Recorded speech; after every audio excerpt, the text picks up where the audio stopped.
La joven venezolana que en 3 meses pasó de vender fruta en su pueblo a dirigir una orquesta en París. Miles de jóvenes han dejado Venezuela los últimos años para huir de la crisis y perseguir sus sueños en otra parte. La historia de Gladys Marcano, sin embargo, es más inesperada. Hace 3 meses la joven de 24 años vendía fruta con su madre en Yaracuy, en el centro oeste de Venezuela. Salió por primera vez de su país de forma rocambolesca y ahora se hace selfies con la Torre Eiffel de fondo. Es una joven extremadamente talentosa, trabajadora e inteligente que tendrá una gran carrera, vaticina Romain Fiebet, de la Orquesta París Mozart, que junto a la Filarmónica de la capital francesa organizaron el concurso para mujeres directoras, La Maestra. Ese fue el inicio de unos frenéticos meses de la directora venezolana. Marcano, alumna del Sistema, el célebre sistema de formación de jóvenes músicos creado en los años 70, vivía en Caracas, donde combinaba sus estudios de Derecho con la música.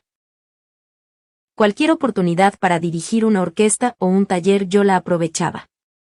El año pasado fue el año más activo porque dejé de dirigir la orquesta que yo tenía en Caracas, e hice un plan por el interior del país para dirigir varias orquestas, cuenta la directora. En marzo de 2019 un deseo latente y Google abrieron una nueva ventana. Estaba pensando que ya era hora de participar en un concurso de dirección orquestal. Entro a la computadora y coloco, concurso de dirección orquesta, y empiezo a bajar y a bajar en la pantalla y me encuentro con La Maestra.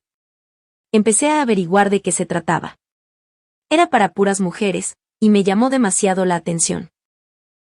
Parecía perfecto, pero surgió un problema de 3 cifras. Veo que el costo de la inscripción, es de 150 euros, $180 americanos, y me desanimé, como cualquier venezolano que tiene una ilusión, y ve que el dinero se escapa de las manos.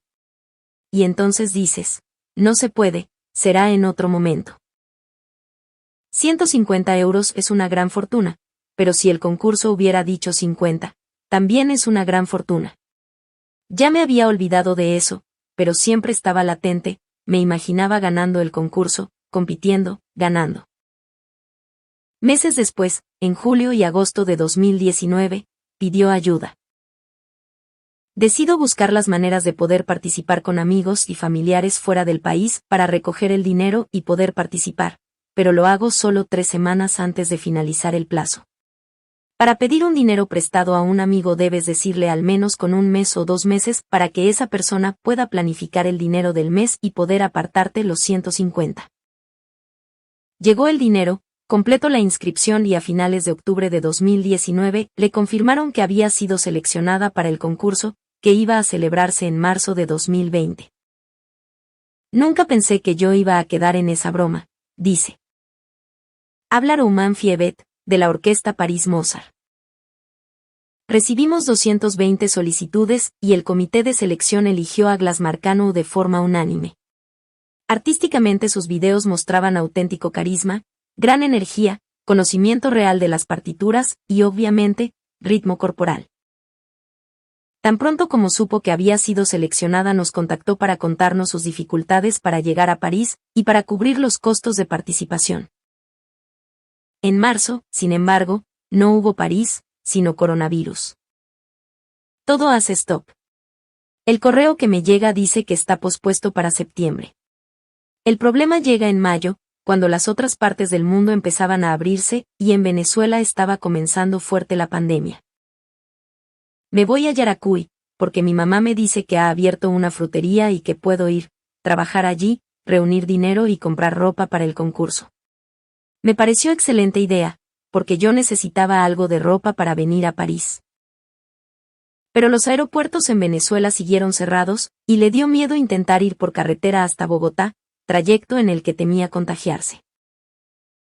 Sale la noticia de que va a haber un vuelo humanitario el 14 de septiembre, y ahí empezó toda la preparación para montarme a mí en ese avión a Madrid. Durante la pandemia y con las fronteras cerradas, la Embajada de España en Caracas fletó vuelos para trasladar a pasajeros varados en Venezuela, con preferencia para quienes tuvieran pasaporte español. No era el caso de Marcano. A estas alturas aún no sé cómo logré un lugar. Lo único que sé es que muchas personas se movieron para que a mí me pudieran dar un puesto. Lo confirma Fievet. La Orquesta París Mozart y la Filarmónica la apoyaron al contactar a la embajada francesa en Caracas para obtenerle un visado y un lugar en un vuelo humanitario. Estaba decidida, mostraba arrojo y determinación, y eso es lo que se requiere para ser directora. Al llegar al aeropuerto de Maiquetía, una funcionaria francesa le dijo a Marcano: «Hija, ¿usted quién es? Ni siquiera con el presidente recibimos tantos correos para que lo monten en un avión como recibimos con usted». Al despegar apenas se dio cuenta de que era su primer vuelo, la primera vez que salía de su país. Su foco estaba en el concurso. Marcano llegó a horas del inicio de la competencia. Y se subió al podio. En muchas ocasiones sentí que no estaba en la realidad. Era una experiencia nueva para mí, estaba impresionada de todo, me sentía que estaba en otro planeta. No es fácil y aún más si lo tienes que hacer en un idioma que no es el tuyo. Utilicé el inglés, pero no me entendían, ríe. No se amedrentó ante sus rivales, con gran formación y otro contexto que les ha permitido viajar por el mundo desde muy jóvenes. Personas del jurado me dijeron que estaban sorprendidos de que hubiera llegado a la semifinal con tanto nivel en la competencia. No ganó, pero logró un premio especial. La dirección de orquesta no es un mundo accesible para las mujeres, que poco a poco buscan abrirse paso con la batuta. Marcano, sin embargo, no se ve como referente. Nunca pasó por mi mente que quería representar a las mujeres. Yo quería ser directora para volverme loca en el podio. La mujer en la música se inclina más a ser instrumentista de orquesta que directora, pero quien quiera ser directora debe trabajar para hacerlo. Yo desde que quise serlo nunca se me salió eso de la cabeza. Pese a que su idea inicial era regresar a Venezuela, completar sus estudios y luego salir, ahora que ya está en París continuará formándose en la ciudad que conoció por televisión y en la que aún no cree vivir. Además de la situación económica de Venezuela, en Europa los músicos reconocen el sistema, el programa que generó grandes músicos venezolanos como Gustavo Dudamel. No sé cuánto voy a estar aquí, pero estoy dispuesta a lo que vaya a llegar. En comparación con Caracas y Yaracuy, le sorprenden el orden, el funcionamiento del transporte urbano. Y, como no, el supermercado con precios fijos y al alcance de casi todos. En Venezuela vivimos en constante estrés porque los precios suben a diario, pero tu sueldo no, y ahí empiezas con el estrés de tener que trabajar más, buscar una manera de sobrevivir. Ahora está recibiendo una ayuda, pero ya debe empezar a trabajar y ganar dinero. La idea es que tu problema no sea que debes ir a hacer la cola por el pan, que es el que tenemos en Venezuela. Ya por ahí estamos mejor, pero tengo una familia a la que ayudar. Si es necesario trabajar de otra cosa que no sea la música y ayudarme económicamente y a mi familia, claro que sí, lo hice en Venezuela y aquí lo puedo hacer también. El capricho que confiesa con pudor es tomarse una cerveza cuando quiere, anécdota de un trayecto conmovedor que en París no quieren que eclipse su carrera musical. Debemos ayudarla a profundizar su conocimiento y a protegerla de esa agradable y compasiva reputación que se enfoca más en su historia personal que en la profesión de dirigir una orquesta, advierte Fievet.